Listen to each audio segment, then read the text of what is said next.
Hello, back to episode number, is it 374 of the TEW 2020 Challenge Run. This is going to be, Raw for week 2 of June 2023, and we are very much still on the road to Money in the Bank at the Tottenham Hotspur Stadium. And last week we got the confirmation of our WWE Championship main event. It will be Adam Cole challenging Cody Rhodes for the title in London in just under 2 weeks, 12 days from tonight.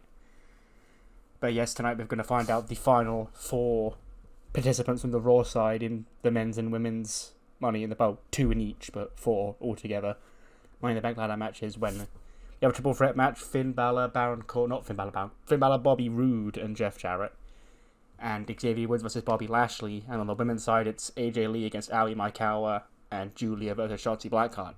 And we have a Raw Tag Team Championship main event. Path of the Dragon taking on the Fritz brothers of the Paragon. With any more further ado, though, let's jump straight into tonight's show. We start the show with Nova Nebula coming to the ring. She's just in her normal clothes.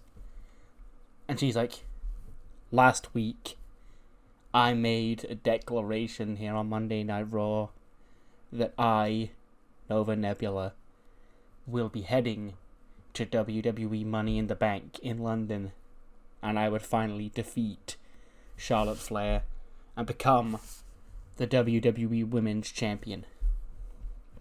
It all seemed perfectly in line, and like it was my destiny to go to London and win the title. But the thing about universes is they don't always have planned what you have planned.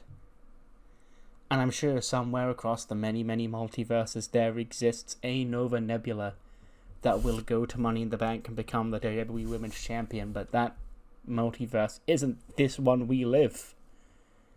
Because this multiverse we live, I've been bestowed an even greater gift than that of the WWE Women's Championship, and that is the gift of life.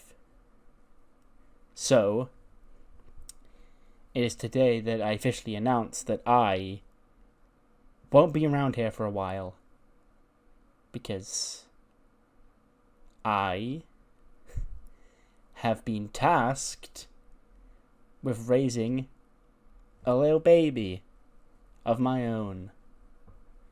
And the crowd's all like, it's like a mixture of shocked and pot and like cheers Nova on. It's like, yeah, fuck yeah, Nova, good for you. All hail the Queen.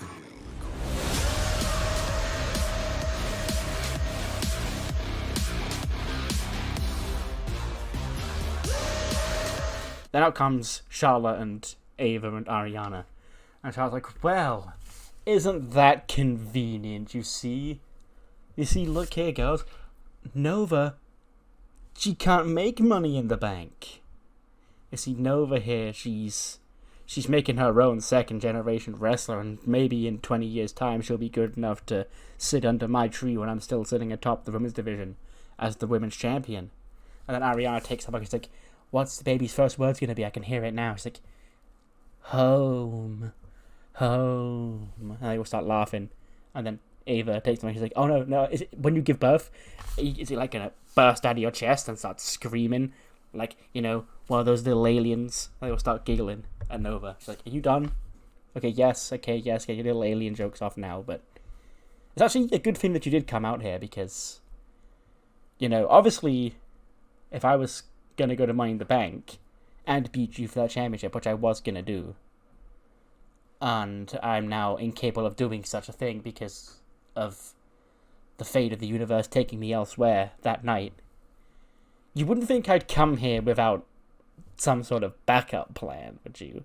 Because, you know, you can look at the butterfly effect of everything, and for everything to still be in place, you must not leave Money in the Bank with the WWE Women's Championship, and I've got the perfect replacement, a woman who's desperate to get her hands on you.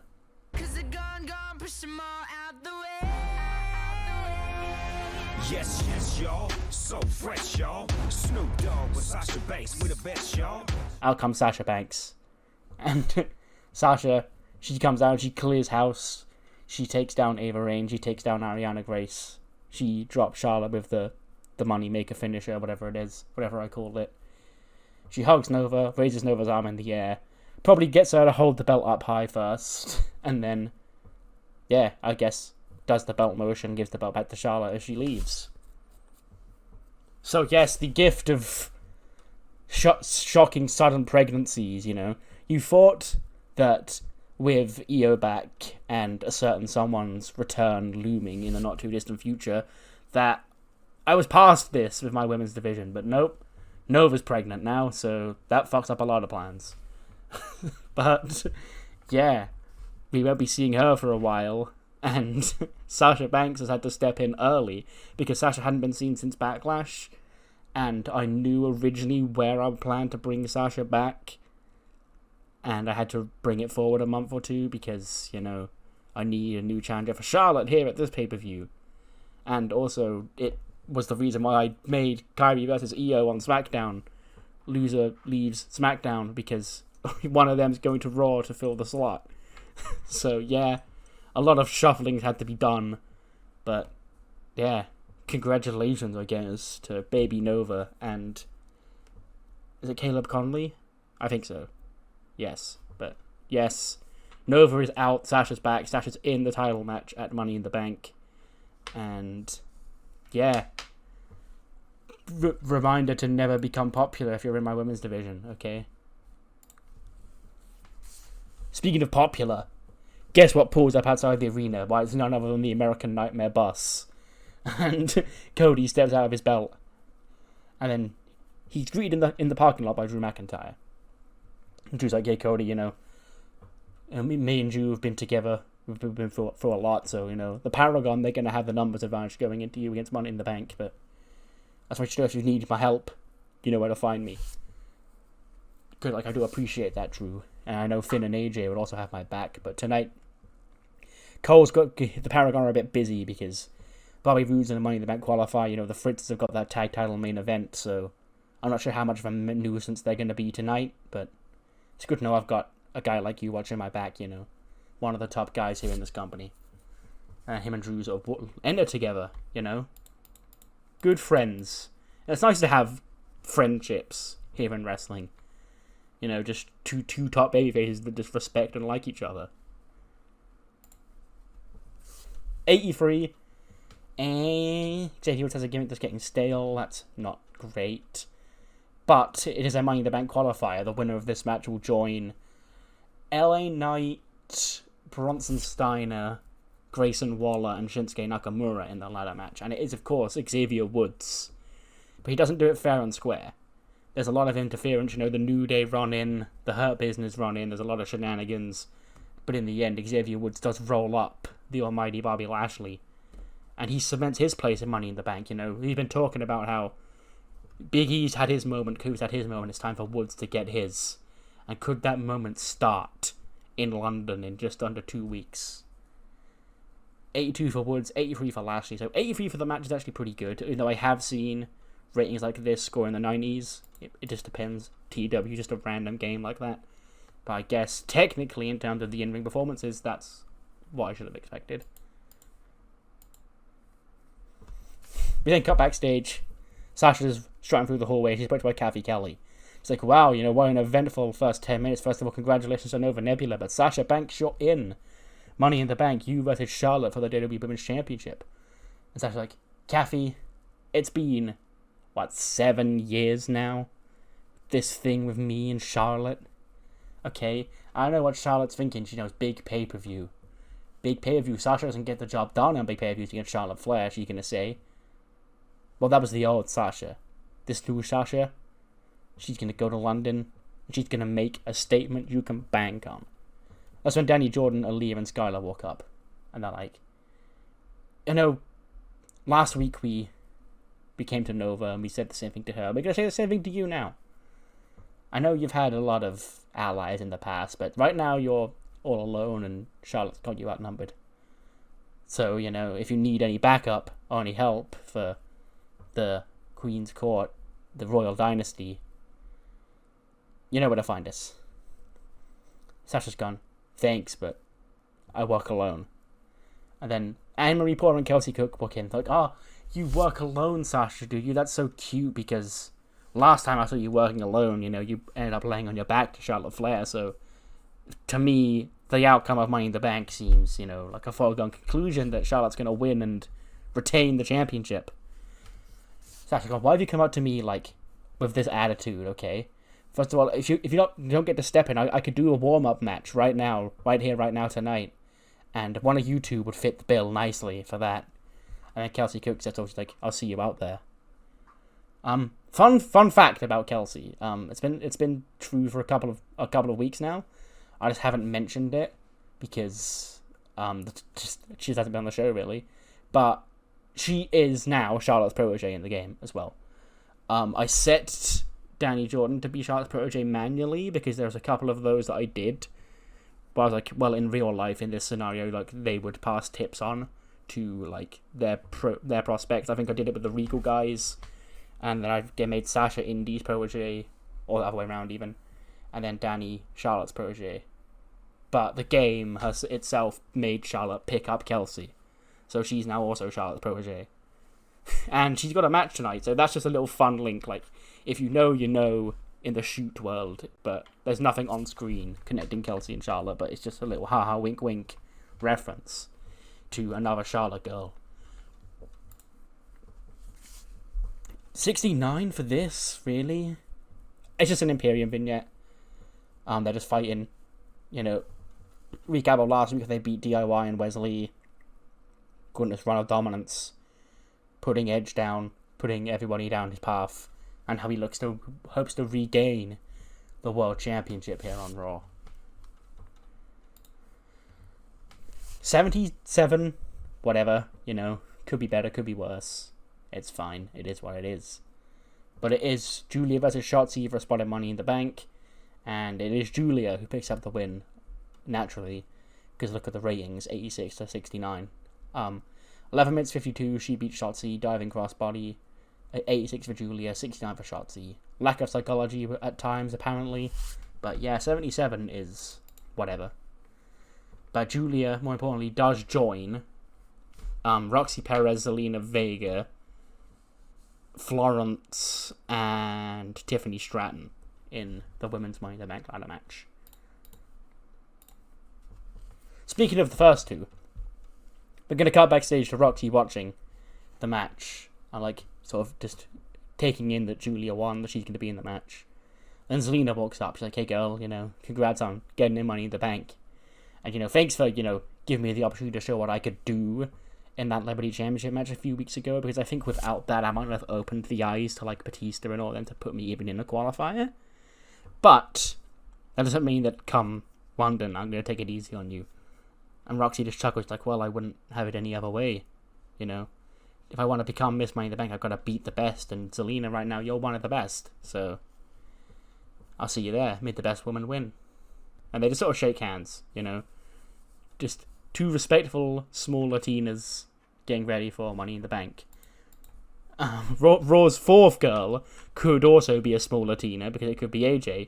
Or it could be another Japanese woman to, make it 50-50 either way. Who knows? Speaking of who knows...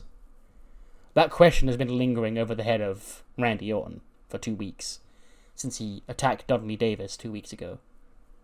But now we're going to get a sit down. Jimmy Smith, our on-field correspondent, is going to sit down with Randy Orton, and he's going to get the scoops. He's going to ask the tough questions about why Randy Orton attacked Dudley Davis. And Jimmy sits down going, Randy, thanks for, your time here, and... first of all, I've got to ask the one question that's been on the WWE Universe's mind is why? Why did Randy Orton lay out Dudley Davis? Randy just sort of glares at him. And then Jimmy sort of stops. He's like, okay, well, what is your motivation after your loss at Backlash? What's driving Randy Orton right now? Randy just sort of glares at him again. Doesn't say a word.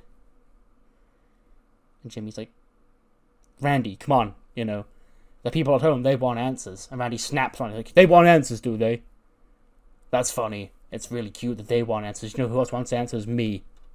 I want answers.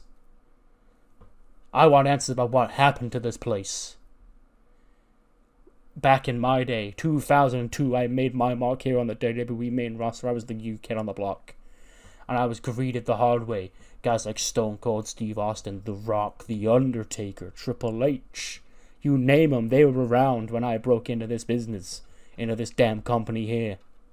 And then maybe there are people at home watching home that weren't even born when I made my debut. That's how long I've been on top of my damn game. But now I look back and I see guys like Dudley walking around on my show. And I think to myself, what happened? Where did it all go wrong for a kid like this to be looked at as the future? Nah, he's the past, and he's not even been here for that long. He's 26, 27, who cares? Okay, he doesn't deserve to be here. He's not a WWE superstar. He's a nobody. Okay, so you ask Randy Orton why. Why did you attack Dudley Davis? The answer is simple, Jimmy. Why not? Because Dudley Davis shouldn't be here on my show. I shouldn't be having to sit at home on my ass after I gave your new world champion, by the way, the greatest opening match of his title run he could have asked for. You know, a guy I do have a lot of respect for in Cody Rhodes. I've got to sit back and watch as guys like this take up airtime instead of me. Not on my watch. Because you see, Jimmy, I'm going to let you on a little secret. They called me the Legend Killer, and I used to hear back in the day all the time, oh, Randy Orton, what happens when you become a legend yourself? Are you going to kill yourself? I'll tell you what's going to happen. Because here I sit, a living legend in this damn company. And I see the guys around here, they're nothing like I was. None of these kids have got it. So until I find one that does, I'ma sit atop of this damn show and wait. Jimmy's like, well, there you have it, ladies and gentlemen. Randy Orton explaining why he attacked Dudley Davis, you know. Thank you for your time, Randy. And Randy's like, no, thank you, Jimmy.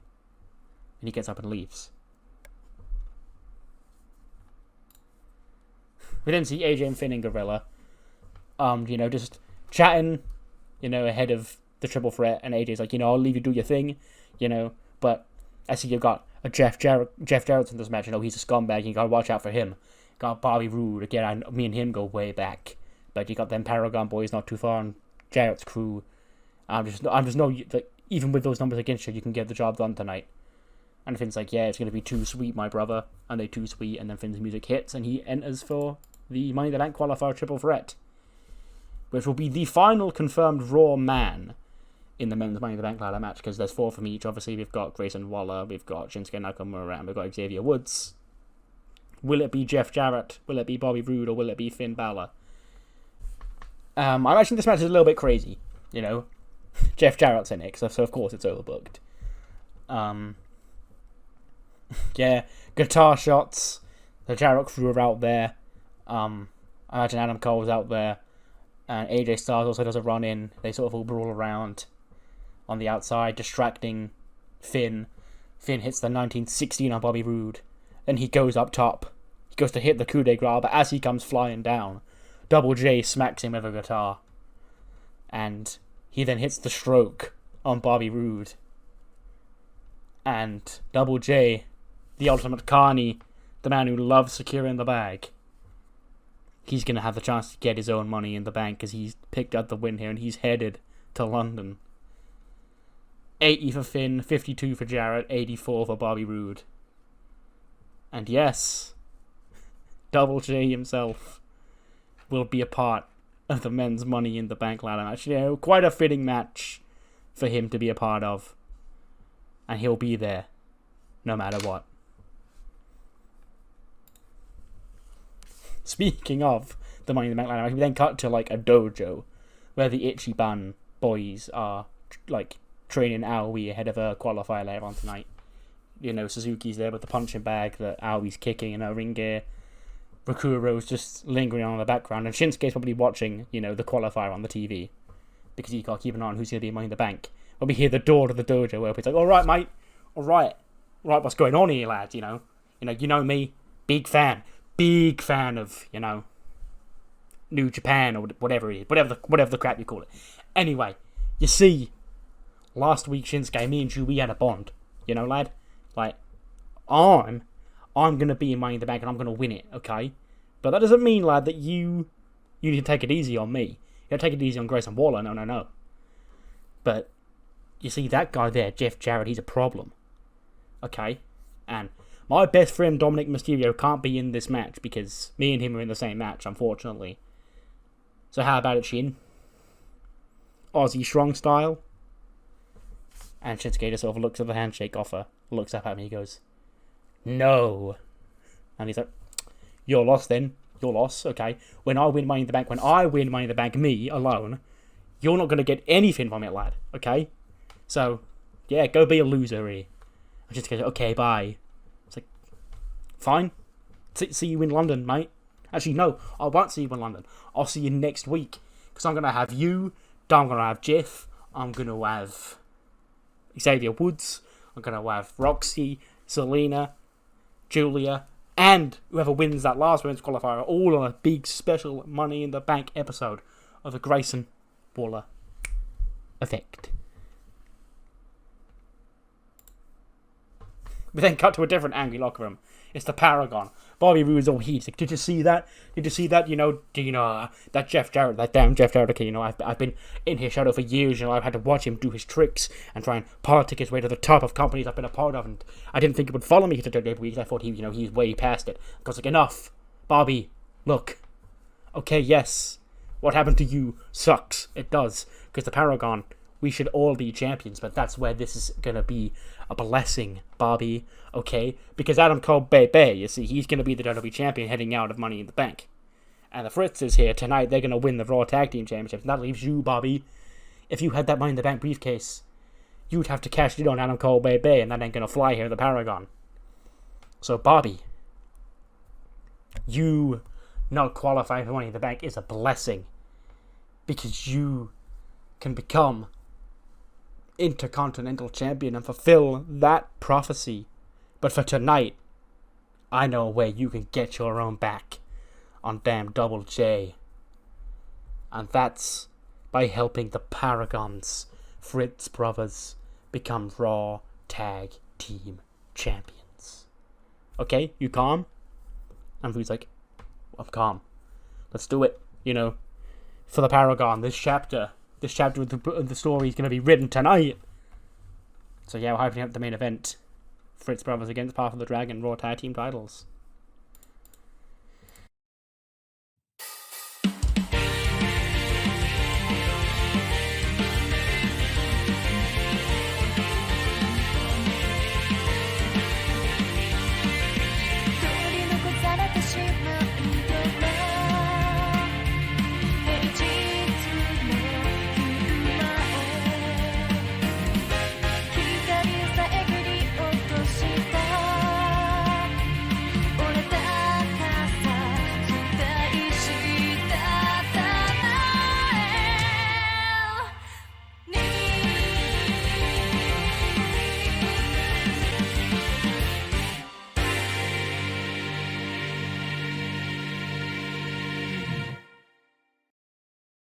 Speaking of the main event, this here is the real main event.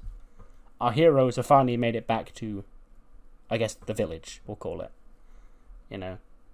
Manny and Saray finally get off the backs of Sensei and Carl, and they're like, wait, where's Dio? And we see Dio like a couple of meters behind him, just dragging his feet, slogging, and just falling to the floor. He goes, I need a rest. And Sensei's like, you can rest once we solve this damn problem. And he takes the piece of paper off Dio. He's like, well, there must be somebody in this damn village who can understand what this says. Okay? Why don't we split up and ask around? And Manny's like, well, we've only got one map. How are we going to do that? And Sensei's like, crap, you're right. damn it. I'm just I've watched enough animes where we all split up and do things, and apparently that's not practical here. You know, this is a wrestling world. And Sensei just walks up to the nearest person walking past and goes, "Hey there, hi." And Sensei's like, "Can you read this?" And the person just looks at the paper and looks awkwardly at Sensei. He's like, "You can't?" Sensei's like, "Would you? No, I can't read. No, you can read this?" I'm like, "Yeah, you know, that's typical font here. Okay, like, are you new here or something?" Man's like, Yes, we are. We don't want to be here for long. We just need to find out what this damn paper says."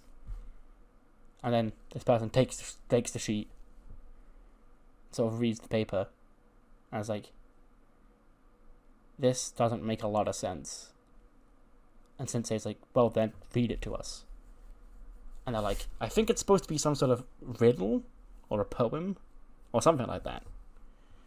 It says, "As sure as the winter shall be cold, I yearn for silver, not even gold. For when I secure my greatest power, I sit atop the final hour." And Manny goes, "Well, now I'm even more confused. Like, that doesn't... What does any of those words mean?" And Carlin just puts his sunglasses on. He's like, "Guess we've got to try and find out." And Manny's like, "Final hour? Greatest power? What? What? I guess this pendant here must be the greatest power. But final hour? Not even gold? Silver? Huh. It appears we've dropped into a mystery." So yeah, you know, the script has been solved. It was a normal dialect in the nearest village, but we now have some weird riddle to solve. As sure as the winter shall be cold, I yearn for silver, not even gold. For when I secure my greatest power, I sit atop the final hour. And whatever that means. 83. I'll take that. Okay, so funny note about AJ. Literally, like, earlier on, right before I started recording this, I went through onto the game and I unticked the roles of all the men on my roster because I wanted to, like, see the creative meeting for, like, just the women, to see, like, where the women would all fall in line. AJ, in terms of women, I think is my 5th showstopper. I think it's Asuka, Io, Charlotte, Sasha, then AJ. Which, I mean, caught me by surprise. I wasn't expecting her to be that high. But hey, it's the other small Latina who's worked her way into the match. AJ beats Aoi in 11:56 for a Shining Wizard. 81 for AJ, 72 for Aoi. And yes, that completes Raw's field for the Women's Money in the Bank ladder match, with AJ joining Roxy Perez, Zelina Vega, and Julia, as well as, obviously, SmackDown's Tiffany Stratton and Florence. And then the final two will be crowned on this week's SmackDown, with Utami against Cora, and Dakota against Lyra. Yes. We then cut backstage to, these short segments are not doing very good today. I can't explain why, but yeah, with Sheamus and Ridge. And Cavi's like, first of all, you know, Money in the Bank, big night for Sheamus, but Ridge, you know, what brought you by Sheamus' side? But it's like, you know, Sheamus is a man who, when I was trying to break into the business, always looked up to me, or I always looked up to. He was this guy, no nonsense, you know, he'd hit you hard, and he's not a stone's throw away from me, you know, Ireland, England, you know, not that far. So it made me look like a guy who's just like me, just a fighter, could become a WWE star. And to see Sheamus, you know, be on a quest to receive one last championship he's never won before in his career. And I wanted to help in any way I could, so I thought I was going to stop Anthony Ogogo from helping Shad Gable. And now we are only 12 days away from Sheamus finally becoming Intercontinental Champion. And I'm going to be there. But next week, Chad, Anthony, and he hands the mic to Sheamus. He goes, next week, it's the final night of my career that I'm never going to have been Intercontinental Champion. I want to celebrate it with a bang. You know, a banger, you could say. So how about it? Me and Ridge the Fridge here against you two clowns next week.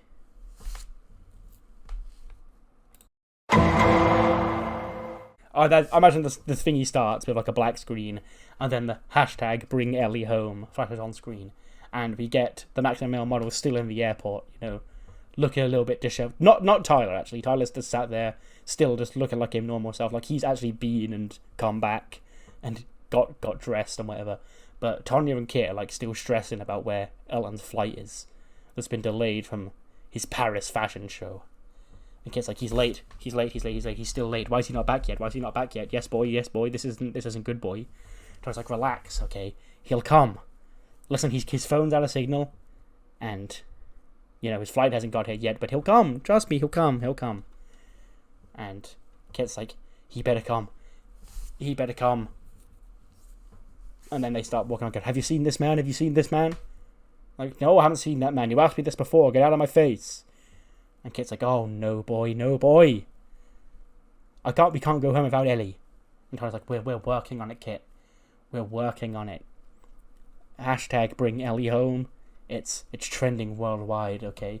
The fans really care about where Elton is. And so do I. Because we can't go back with a Maximum Male model. They would look like idiots. No, we'll bring Ellie home.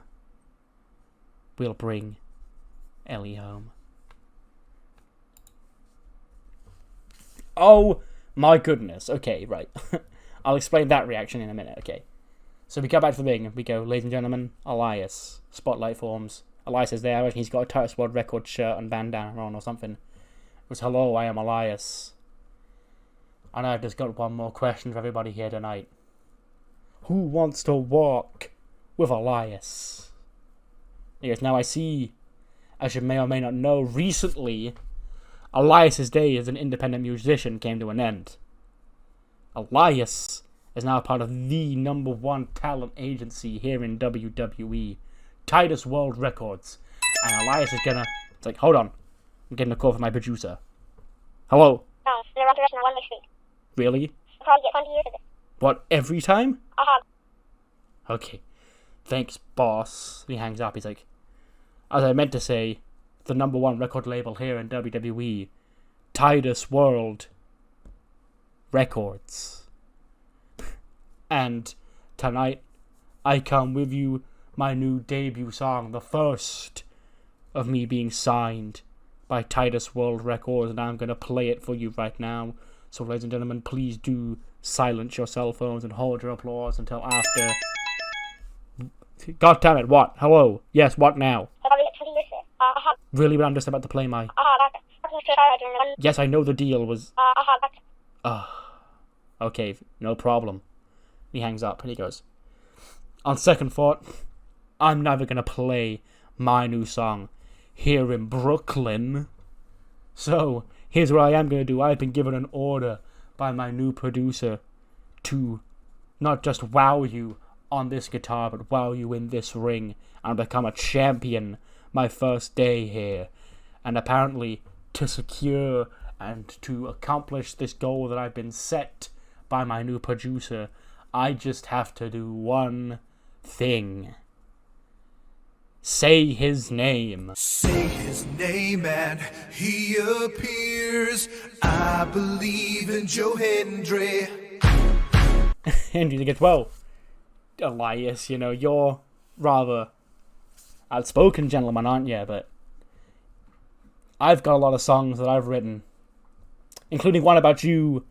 Actually, I actually wrote it last time I was advertised for a record studio. So, if you don't mind, please pay your eye to the Titantron to show you what real music sounds like.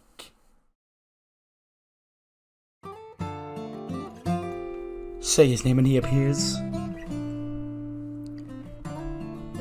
The prestigious one.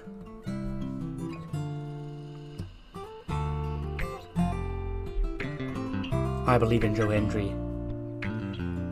This one's called Oh Mr. Sampson.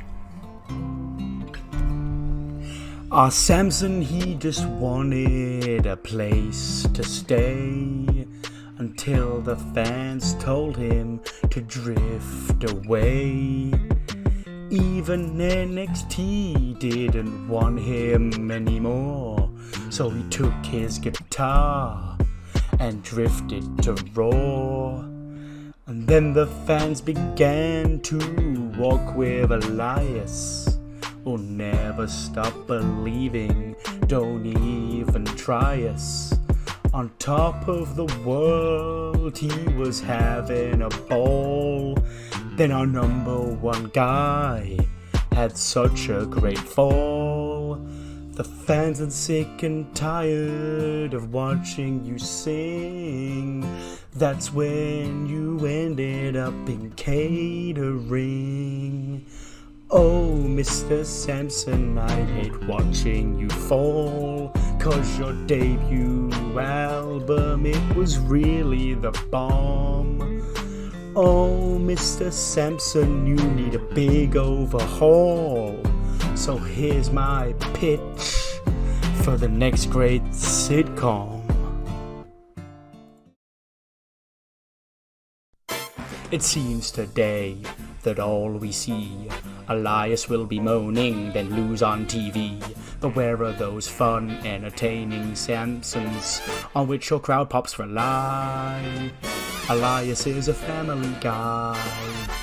Elias is a man who absolutely can't do anything to make us cheer or boo. Zeke's our favorite guy. Song ends. He's getting a big pop and a big round of applause. He turns around and Elias just cracks the guitar across his back. And like as I was saying, I was tasked with one mission, and that's taking that championship and bringing it back to Titus World Records. Ring the bell. And the match starts, and as Elias is about to hit his finisher, Titus runs out. He goes, Elias, come here. He goes, I'm just about to win. Titus, come on. Just come here. And he's like, God damn it, he throws Joe Hendry on the floor. He's like, what? What is it, Titus? What's so important? You've interrupted my match. And he goes, it's Titus World Records. It's like, huh? Really? Okay, yes, I made a mistake once there, just then, but really? Is that so important? You couldn't tell me this after the match? Titus goes, Titus World Records. And then as he's distracted, Joe Hendry rolls him up. 1, 2, 3. For a 77, I put R-Truth as Titus. Oops, my bad. But yeah, Joe Hendry retains the belt. He rolls up Elias because of miscommunication with Elias and his new producer, Titus O'Neil. 75 for Elias, 65 for Joe Hendry, so 77 is really good. About the Elias segment, as I was saying, I didn't rate Joe Hendry in that, I just rated Elias because I wanted to see how he'd do, because, according to the creative meeting, all of a sudden, out of nowhere, Elias is my 5th best talker on the roster. I don't know why or how, but he is. I think it fluctuates between him and LA Knight, like, on the reg. So I was like, yeah, well, let's fucking give Elias a segment, see how he does. He got a 95, so, you know, he is good. And he's now actually a part of a thing. He actually has a thing going on now. But that thing hasn't started off so great because he and Titus have butted heads over the pronunciation of Titus World Records. Sorry, Titus World Records. And Joe Hendry's now escaped with a 24/7 title that he was tasked to retrieve. And then get a segment backstage. It's Rey Mysterio with his Cruiserweight title, and he's talking about scripts. He says, you know, I still got issues with my son. You know, my son's still being a pain in my ass last week, stopped me from getting into Money in the Bank, but now I've also got this guy's scripts. If you don't watch Velocity, you're not familiar with scripts. Scripts is, let's just say he's different. Scripts likes to leave these marks, these calling marks on his victims. He's been leaving them on me and my title for a while now. So Scripts, how about it? In 2 weeks' time, London, the day before Money in the Bank. Me and Drew on Velocity for my Cruiserweight Championship of the world. What do you say, Scripts? You don't need to send me a big, long paragraph to deduce. I just want a simple answer. 3 letters. Y-E-S. Sincerely, Rey Mysterio, Cruiserweight Champion of the world. We then go back to the Jeff Jarrett locker room. They're popping champagne. They be popping bottles, sparkles, and champagne. And Jeff Double J is going to Money in the Bank. Corbin and Grimes are like squirting champagne all over him. The Good Brothers are back there celebrating as well. But like, stop. Okay, Double J, yes, Money in the Bank. That's great for you. But us Good Brothers, it's time us to get our mark too. So tonight, those Paragon boys think they're taking the Raw Tag Team Championships. Well, me and the big LG here, we beg to differ, because those titles only have one team's name on them. And it ain't Path of the Dragon, it ain't the Paragon. It ain't certainly ain't AJ and Finn. It's me and the big LG, the Good Brothers. Because we want to make that champ bag, baby. Now, too sweet me, my brother. And him and Gallows too sweet. Because, and yes, and speaking of money and Money in the Bank, that's exactly what JEFFJARRETT is going to win in London. And he's going to become Mr. Money in the Bank, you know, quite literally. I've been Mr. Money in the Bank my whole career. That's sort of how we all got here. But in London, in 12 days, I make it official. And who knows? There might just be a ref bump, a guitar shot, and a stroke waiting for Cody or Adam Cole by the end of the night. Oh my goodness. 84 interest rate, that's what I called that finisher. Yeah, Sasha and Kelsey goes 12-22.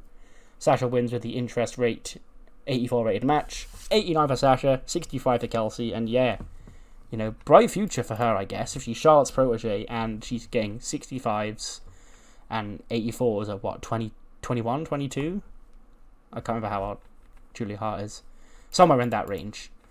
But yeah, Sasha picks up the win here. You know, big return win, just to like shake off any ring rust. I say like she's been gone for ages. It's been, what, 6 weeks? 5? Yeah. But yeah, Sasha picks up the win here. And she's rolling towards London, where she will now face Charlotte Flair for the WWE Women's Championship. I nearly say Raw every single time. It's going to take some getting used to. We then go backstage. Batista goes, you know, yeah. It's weird, you know, this show is sort of... It's flowing along nicely, you know. Boogs isn't here. Haven't really needed Boogs here today. And yeah, it's not just been a total lack of drama. I wonder, like, if there's a reason this show has been so drama-free. And he opens the door, and Alexis just stood there, and she's like, Dave, I knew I'd catch you up. Okay, so, you know, about this whole assistant GM thing, and he's like, I'm still not giving you the job. She's like, what? Why? She's like, well, because Boogs is going to be back. You know, it was only a riptide. You know, it hurts, but he'll be back here next week. Alexis goes, but I'm just so much more qualified than him. Okay? Even as a GM, I was a GM for a year, and even as a superstar, I was accomplished. Again, you know that. You're all about the titles. So, what does Boogs have that I don't? But he's like, well, Boogs may be a lot, but he doesn't irritate me the way you do. I was like, well, God, what can I do for you to, you know, give me a look? He's like, well, let me think. Maybe stay away? And I was like, I can't do that, I'm afraid. I need to get back, and I need to get back now. How about I offer you a month-long vacation? But he's like, I'm good. I was like, what if I hit up my friends in Hollywood to get you, you know, your next big movie role? But he's like, Guardians is still in theaters, you know, go see it now. Winks at the camera. So, I'm not really in a rush in that case either. And I was like, what if we got big ratings? What if Cody defended the belt? But he's like, Cody's defending the belt at Money in the Bank. It's like, late ratings. Legends, what if I gave you a Legends night? But he just sort of stops. And he's like, huh. Legends night? You mean like one of those nights where, you know, we get all the Hall of Famers in and people love to see the Hall of Famers? And she's like, uh-huh. Yeah, exactly like that. He's like, I'll tell you what. I'll give you 2 weeks to arrange Legends night. And it will take place the night, the Raw after Money in the Bank.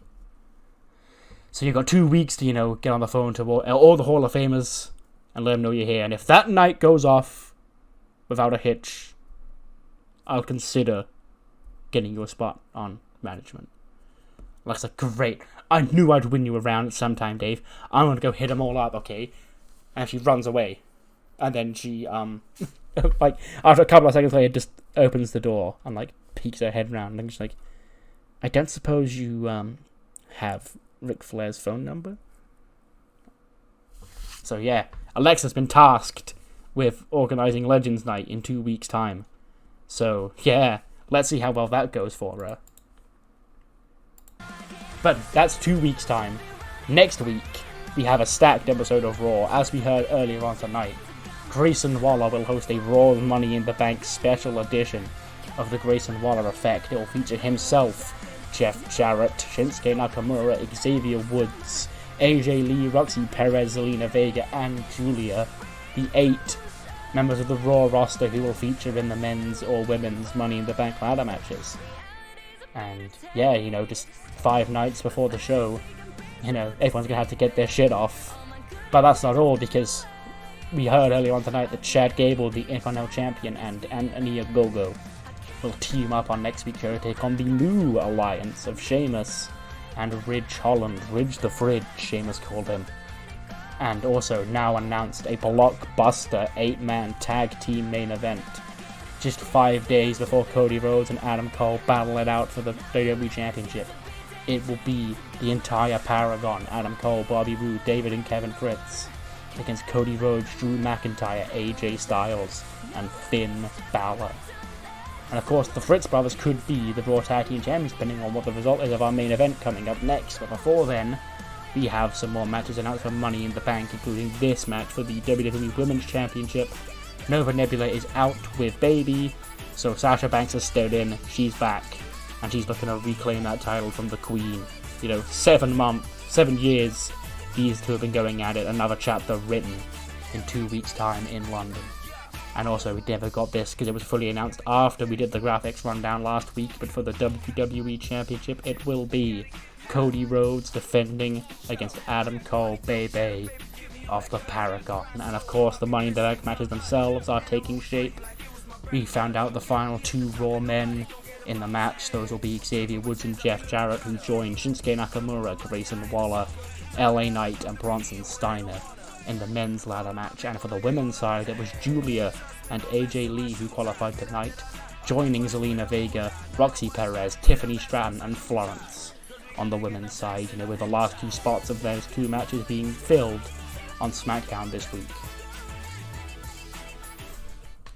84, that's actually pretty good. I can't even remember the last time the Fritzes wrestled, like 2-on-2 like this. They don't do a whole lot of wrestling, but this is a big spotlight for them. And, you know, they don't win the belts, but they come up close. Zergus and Humberto retain 13:58. Humberto pins David Fritz with a moonsault to make defense number 16 of the Raw Tag Team titles. 77 for Zergus, 76 for Humberto, and a 72 for both Fritz brothers. And then after the match, Path of the Dragon are celebrating when they're jumped by Adam Cole and Bobby Roode, who beat them up. And then the Fritzes get up as well. All 4 members of the Paragon start beating up on Path of the Dragon. Bobby Roode lays out Humberto with a glorious DDT, and then the Fritz brothers pick up the Raw Tag titles. Then when they turn around, they're dropped by 2 Pele kicks from Finn Balor and AJ Styles, and they then go up top, or take down Adam Cole, fingers up top for a coup de grace. But then as he goes for that, he goes up top, he's shoved off by Baron Corbin.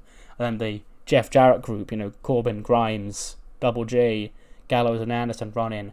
They join the big schmuzz. So it's a big fight. Those guys, the entire Paragon, AJ, Finn, Path of the Dragon. And out rushes the American Nightmare. Whoa! Drew McIntyre by his side. And they join the crew. Cody flies in with a Cody cutter, taking somebody down. Drew Claymore somebody else. And there's just a big chaotic brawl to end the night. And yeah, we probably go fair with the fight even unresolved. You know, this is my version of, you know, the chaotic Dynamite ending from last week. Just shit, just going off. You know, got Adam Cole, the Paragon, the Jeff Jarrett group, Path of the Dragon, Finn, AJ, Cody, Andrew, all in there. And it's just, we're just all fighting. We're all fighting, you know, Money in the Bank. You can see a lot of people fighting each other. this is, I guess, a precursor to that, but not really. But there's just a lot of fighting and a lot of schmoz, and it's exciting because it's going to get big pops from the crowd. 89 rated show, we take that. What matters more than that, obviously, is my U4 of the show. Don't know why I'm saying that now, because this episode's not over yet, because we do have to get to Heat, where I will say there will be some progression towards crowning the next number one contenders for the Women's Tag Team Championship. Heat kicks off with a pretty fucking good match. Toni Storm, again, she has officially, because I will say this, I recently went into the game as AEW and just, like, did my, like, I touch up their roster a lot because the game is terrible at assembling an AEW roster. So, like, I went through and I signed a couple of people. So she's officially going to AEW as soon as her contract runs out. That's when Timothy Thatcher also went there. So yeah, she's going to lose again. She's going to put over Lyra on her way out this time. 71 for Toni, 61 for Lyra Valkyria. 72 for the match is actually really good for that, considering those two individual ratings. But, speaking of Lyra, we have to then cut backstage. Brandy is here with Tatum Paxley and Ivy Nile and a whole bunch of women. You know, Mackie, JC Jane, Anne-Marie Porter, Killer Kelly, and Shante Washington specifically. And she says, look, you know, for this women's tag team division, we need to find the best challengers for the titles, and I can think of a better way to determine challengers for the women's tag team championships than with a big gauntlet match. So next week is going to be the teams, you know, 2 members of J-Flow, Toxic Attraction, Double Trouble, the new duo of Lyra Valkyria and Killer Kelly, who have sort of become a team in recent weeks when they teamed with Florence, and then Nightlight, all in a big gauntlet, with a winning team going to London at Money in the Bank on the kickoff show, and facing off against Tatum and Ivy for the Women's Tag Team Championships. So yeah, you know, 5 fun teams, I think. I want a mixture of, you know, old and, like, established teams, like J-Flow and Toxic Attraction. Also, the new, I want to give the chance to Kelly and Lyra, because that's just a random pairing I put together once, because they're like, yeah, they could both be with Florence, but, you know, I think it's got legs. I think it's kind of fun. So, yeah. And then, of course, Nightlight, also still relatively new to the division, but also are, you know, a solidified tag team. Speaking of tag teams, though, you may have noticed one certain duo absent from that gauntlet. And that's these ladies here. Our fierce and fabulous friends. They weren't on Raw this week either. They're on Heat. And they pick up a win over Sloane Jacobs and Kenzie Page, who have excellent chemistry. That's interesting to note. But yeah, Carmella pins Kenzie. Super kick, Kirifuda clutch combo. That is the tag match I set for them. If Shayna would choke them out and Carmella would super kick them and then she like fall to the ground and lock in the submission. But I can't set a submission tag team finisher in the game, because I guess the game would think that means they're both in the ring. So it says pinfall, but yeah, that is the finisher I imagine for them. 31 for both Kenzie and Sloane, 73 for Shayna, 56 for Carmella. And yeah, you know, they're probably not going to take it too lightly to not being featured in the gauntlet. 65. That's Xia Li has come along very quickly. The fact that where she's now the one carrying matches, she's no longer unimportant, she's recognizable, and now she's the one scoring the higher ratings. She takes on Anya Bogmalov, who is Masha Slamovich in NXT, and Xia Li wins in 6:55 with a crossface. 65 for Xia Li, 46 for Anya, and yeah, 65 for that. I guess it's pretty good. But we then cut backstage where Alicia Sanford is there, and she's like, ladies and gentlemen, I'm supposed to have an interview here, but my guests haven't arrived. And she's like, oh, isn't that a shame? Your scheduled guests haven't arrived, okay? Well, we have, and we've got a lot to talk about, haven't we, Mella? And Kamala's like, yeah, you know, I just saw Brandy announce this tag team championship gauntlet featuring all of the top tag teams here on WWE Women's Division, and no place for us. Okay, what? Because we left and we came back and we had a vendetta against you guys? Like, what? We don't get put in the tag team title match, okay?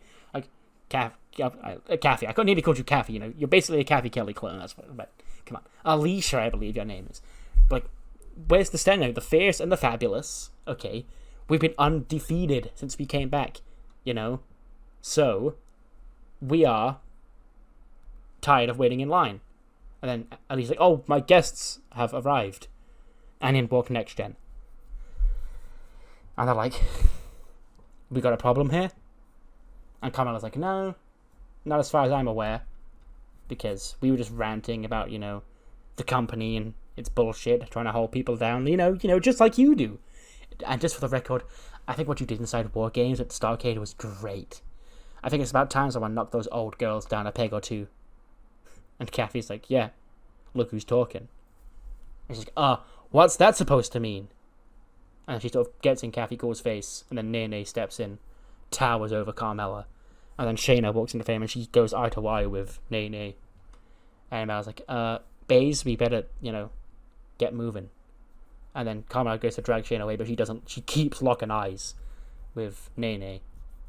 And then they eventually both just sort of back away, and tensions part. Oh my goodness gracious me. Is this the best match in the history of Heat? It may well be. Bianca was off this week's Raw for a reason. Trust me, it's not because I've just forgotten about her. There's a reason why. Bianca Belair is in good hands, you know. Everything that happens with her is happening for a reason. So she's on Heat this week. Raw's franchise player taking it down to the B show, I guess, to face Deonna Purrazzo in a banger. I may have to look out maybe the best match in the history of Heat. I may leave a note on screen if I have done that and have found a different answer. If not, take my word for it. But yeah, Bianca defeats Deonna, 15-29 KOD, 75 for Deonna, 96 for Bianca. And so ends a thrilling episode of Heat. You know, in terms of ratings and in terms of, you know, length, because this has actually gone over 6 minutes, which is long for Heat. Only a 70. Oh, I say only a 79. It's Heat. Again, that probably is one of the best episodes of Heat of all time. But what matters more is what you thought of Raw. So do let me know what you thought in the comments below. And I'll see you next time for SmackDown, where we will have a Women's World Championship match between Candice LeRae and Hikaru Shida. Do not forget. As well as the last Money in the Bank qualifiers. See you then.